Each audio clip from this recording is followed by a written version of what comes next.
Yes mga lods, magsasabaw tayo mga lods ng ayan ang ating mga sangkap mga lods. Naka-prepare na yung sangkap natin. Yan yung gagamitin natin mga lods dahil tayo ay magsasabaw ng isdang bisugo. Yun ating sasabawan mga lods. Yung ating ng asin. Okay, lagyan na natin mga lods yung ating kamatis. Ayan, yung ating lemongrass para pampalasa sa ating sinabawan. At yung ating sibuyas dahon mga lods. Ayan, sabay na natin sila para pagkulo mga lods. Yung isda naman ang ilalagay natin, yung ating bisugo. Ayan ang ating lulutuin ngayon. Magsasabaw tayo mga lods, at siyempre ilagay natin yung sili natin. Ayan, so ayan mga lods yung ating recipe ngayon at ulam natin sa tanghalian. So ayan, samahan nyo ako mga lods, tara, let's go.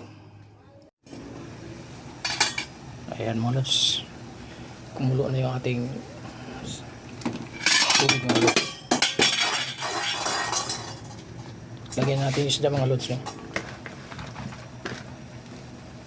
Ito yung isda natin bisugo. Ayan.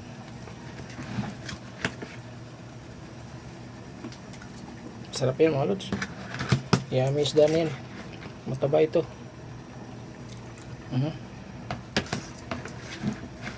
Yummy kailang. Yummy din ang presyo nito mga lods.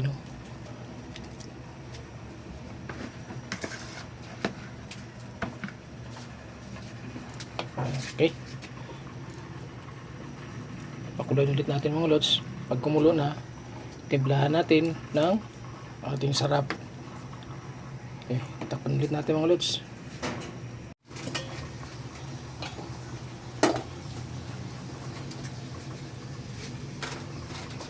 Okay. Ayan mga lods. Ngayon, lagyan natin siya ng ating pampalasa mga lods. Ayan. Ayan. Siyempre, bago natin yung mga lods yan, ay timplahan muna natin. Tikman muna natin mga lods. Saka natin ilagay ang ating gulay. May gulay pa tayo mga lods na ilalagay natin dito. Ayan. Okay. Tikman natin. Wow, medyo tabang ng konti mga lods. Dagdagan natin asin. Ayan.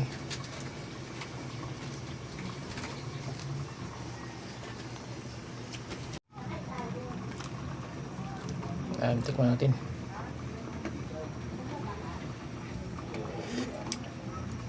Wow, ito ang ating recipe mga lods.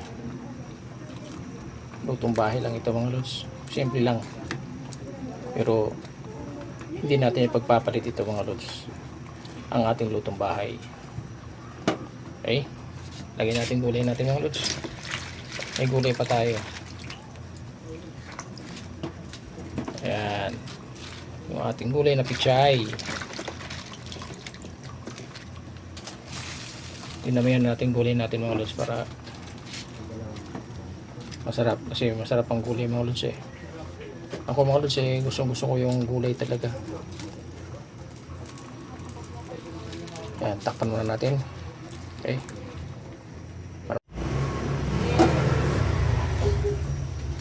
uy, relax lang.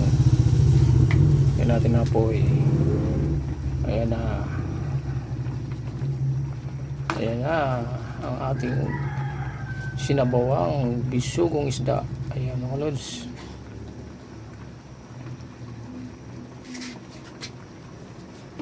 Yummy ito mga lods. Ayan o. Yummy yan. Malaman ito mga lods Ayan. Okay na yung timplada natin mga lods.